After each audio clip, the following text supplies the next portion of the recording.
Welcome back to Smart Talk with Trey Graham. Your comments and questions are always encouraged at TreyGraham.com. That's TreyGraham.com. Time for more Smart Talk. Here's Trey. Welcome back to Smart Talk. We were discussing NFL football earlier in the program, and so we're going to change gears in a big way and talk about a very important project going on in the Holy Land right now. Joining me by telephone is Rabbi Dov Lipman, my friend from the Holy Land, former member of the Israeli Parliament. Rabbi Lipman, welcome back to Smart Talk. Thank you so much, Trey. It's wonderful to be with you as always. Good to visit with you. You are a very busy guy now that you're not a politician anymore. You're doing a lot of different projects, and one of the things you're working on is translating a book from Hebrew into English about a very significant event in modern Israeli history. So before we talk about the project, tell us a little history lesson. What is it about? Absolutely. So Israel was really shaken to the core, I would say, in 1995 when the Prime Minister of Israel, Yitzhak Rabin, was assassinated by a fellow Jew. And, you know, Israel's a country where there's certainly strong disagreements about politics, and you have left-wing and you have right-wing, you have religious and you have secular. But we pride ourselves on being a democracy and having those battles out in the parliament and in elections. And it was a shocking experience for Israelis to see that a Jewish citizen of the country assassinated the prime minister. It's the only political assassination that we have in our 68 years.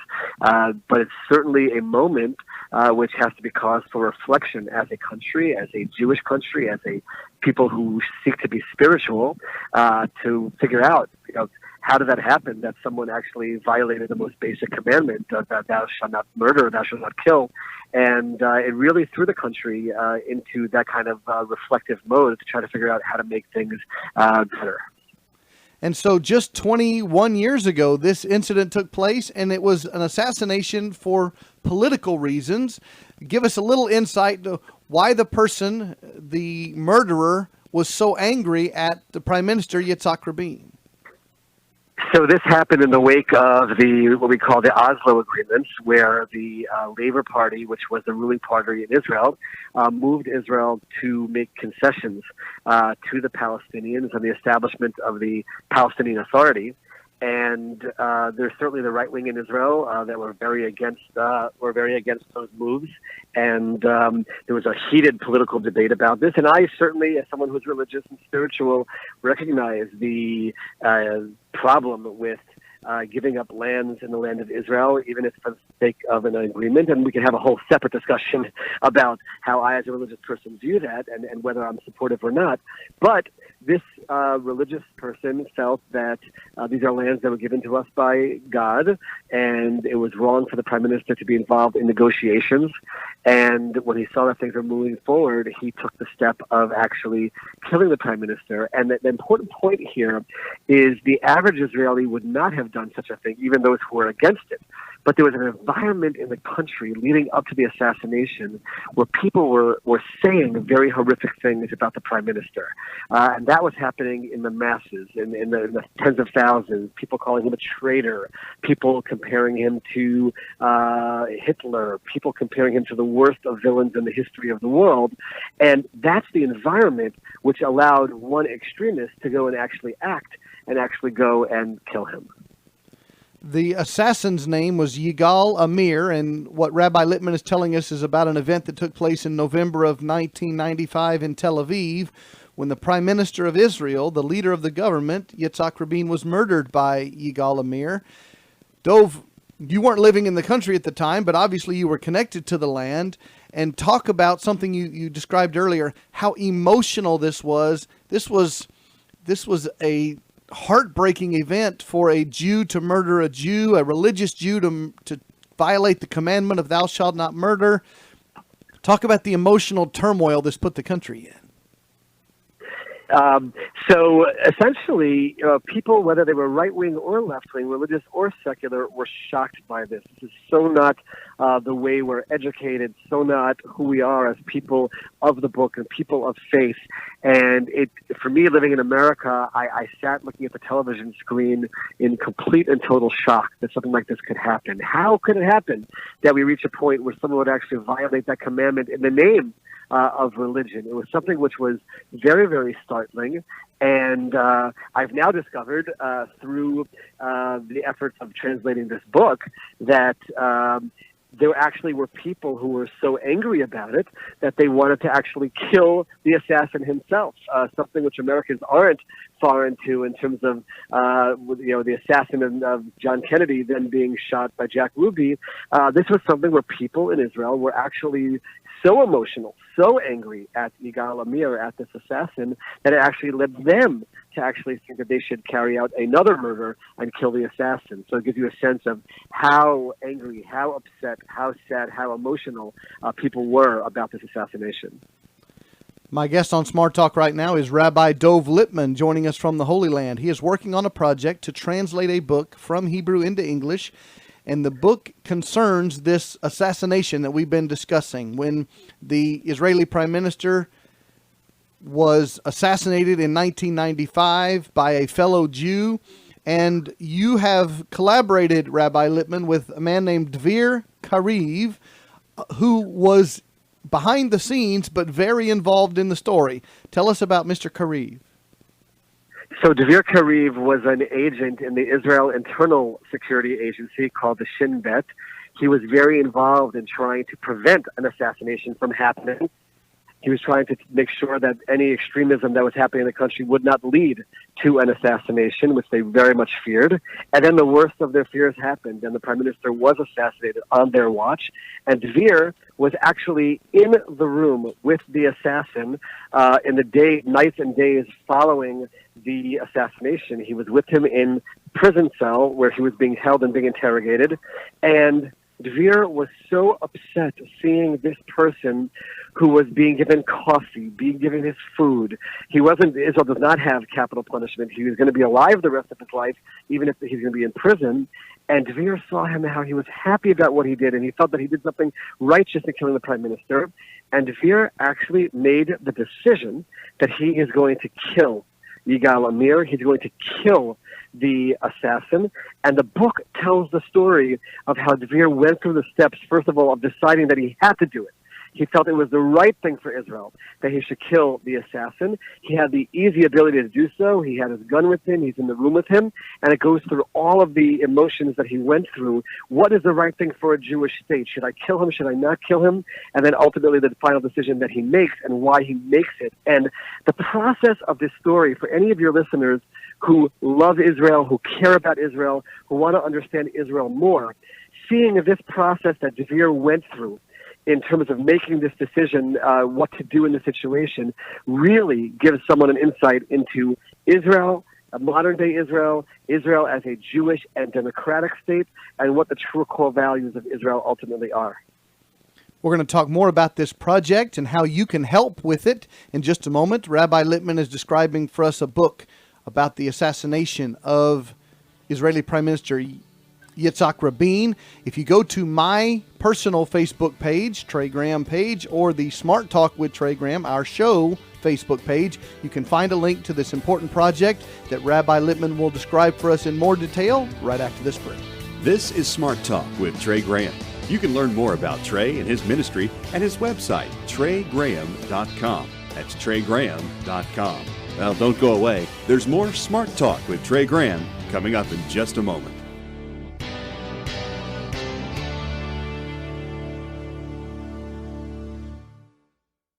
Welcome back to Smart Talk with Trey Graham. Time for more Smart Talk. Here's Trey. Welcome back to Smart Talk, the last segment of our program. We are visiting right now by telephone with my good friend from the land of Israel, Rabbi Dov Lipman, an American-born Jew, now an Israeli, former minister of the Israeli parliament. He has worked on the translation of a book called Rabin from Hebrew into English, and it is describing for us the aftermath of the terrible incident from November of 1995 when the Israeli Prime Minister Yitzhak Rabin was murdered by Yigal Amir, a fellow religious Jew. And the author of the book, Dov Lipman, was a security agent for Israel who had the opportunity to interrogate Mr. Amir, the assassin. And then Mr. Kariv, the security agent, felt such anger and hatred toward the assassin for murdering the prime minister, he had the temptation to murder this murderer. And you compared it earlier, Dov, to Jack Ruby killing Lee Harvey Oswald after he killed John Kennedy, and there's some parallels there. So pick up the story. Mr. Kariv has this hatred, this resentment toward the prisoner, yet he's struggling with his own understanding of the commandment, you shall not murder. Pick up the story from there. That's correct. The struggle about the commandment, the struggle about what Israel is truly about, a country which stands for freedom and for democracy and not for taking the law into one's own hands in this way. And there's a pivotal moment, and I'll leave it for people to read it for themselves, where he just has this epiphany, and it almost came like a message from God in terms of the timing, because he literally had his hand reaching out for his gun when this moment happened. A very dramatic moment where the prime minister's granddaughter got up to speak at his funeral, and they're all watching it together in the same room. And he describes very vividly in the book why he ultimately decided that he can't become an extremist and he can't act according to the same way the assassin acted, and really shows the beauty of the state of Israel, what the state of Israel ultimately stands for. You know, we have a world where the international community claims that we are conquerors and evil and murderers, and Dvir very much felt at that moment, despite his emotions, he has to stand for what Israel really is, and that is a moderate country that stands for freedom and doesn't act out in these kind of violent ways. We defend ourselves, yes, but we don't want to hurt anyone, and in fact, we want to help the world. And all of these values came crashing down on him at that moment, and he was able to hold back from killing the prime minister. And Dvir felt, and I agree with him, and that's why I'm involved in this project, that's why I'm asking for people's help for this project to happen, that this message has to get out to the world. First of all, what is Israel truly about? Some of the struggles that we have in Israel, but also the lesson for the world that might actually be the working title in English to the book, which is Words Can Kill. That we have to be very, very careful in our world, and especially today in America's political climate, with the words that people use. We can have disagreements, we can disagree with one another, we can have debate, but to be careful, because the words that were used in Israel at the time actually inspired, motivated an assassin, an extremist, to actually kill the prime minister. And then words also had the ability to stop Dvir from actually killing the assassin. So the words can work in both ways. Words can inspire someone to kill, and words have the ability to inspire someone not to kill. And it's a very powerful message for people of faith in general, for people who are living in the political climate in the United States today, and for people who really want to understand what Israel is truly all about. Again, I invite our listeners to my personal Facebook page, Trey Graham, or our show's Facebook page, Smart Talk with Trey Graham. We will have the link to this project where Dov is working to translate the book into English, and you can participate. You can help by donating. You can help by getting the word out about this project. And what Rabbi Lipman is trying to do is bring it to a wider audience by translating it into English. You, as a reader of it, if you only read English, will be blessed by the story. But Dov, you chose to get involved. In fact, you wrote part of a commentary at the end of the book with your own thoughts.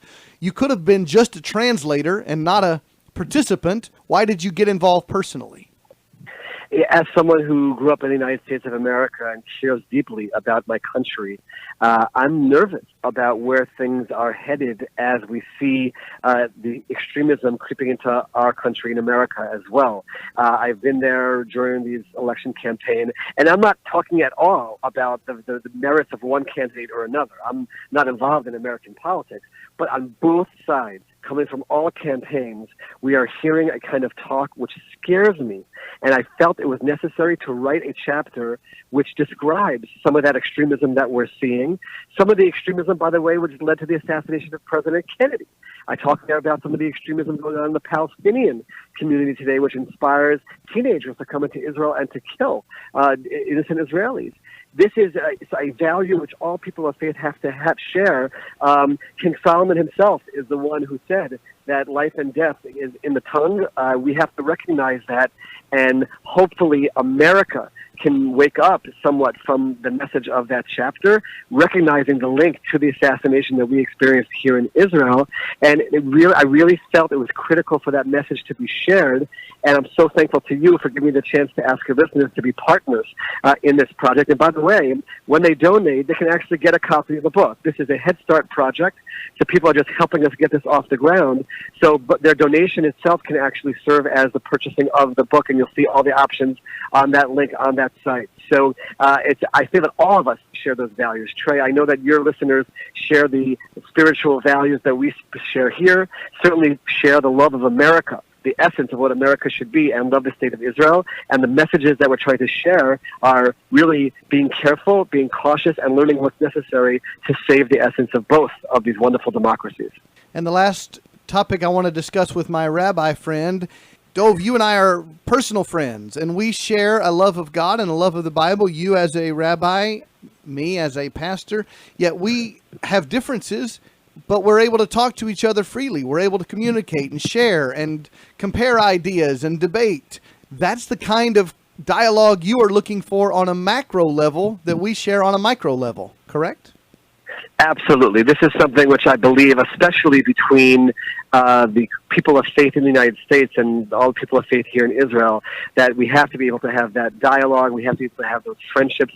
We have to have those relationships. We live in a world which is straying so far from the spiritual path. People of faith have to bind together and work together to be able to share our joint message, even if there are areas where we disagree. And that's another reason why this particular project, it's a message that we all share. And I don't have any doubt that if we partner together to bring this book into reality, and we're not so far away from doing that, it's only about $10,000 more than we actually need to actually get it off the ground, we'll be able to join together to share that message of thou shalt not kill, about life and death is in the tongue, all the biblical values that we share. We will be partnering together to share those with the masses. And I think there could be no greater blessing for us to bring to the world than partnering together from across the ocean to share these messages with the world. I encourage our listeners to go to my Facebook page, Trey Graham, or our show's Facebook page, Smart Talk with Trey Graham. We will have the link for you. This is a Head Start project, and you can donate to help the book get published in English. And as Rabbi Lipman said, your donation also can serve as your purchase of the book. So when it is released in English, you'll receive a copy of it. And again, go to the Facebook page, my personal one, or the show's page, and we'll give you the link. And you can participate in getting a story told into English that has only been told in Hebrew thus far. Davir Kariv, an Israeli security agency officer, and Rabbi Dov Lipman as his translator from Hebrew into English, getting this project off the ground. And it is an example of what Rabbi Lipman and I believe personally, and that is we as Christians and Jews can have friendship and dialogue and sharing of ideas, and not only between Christians and Jews, but Americans and Israelis, a sharing of ideas and a partnership. And I encourage our listeners to check out the link, donate if you're able to do so. And I want to thank Rabbi Lipman for his time today and for his great work on this project.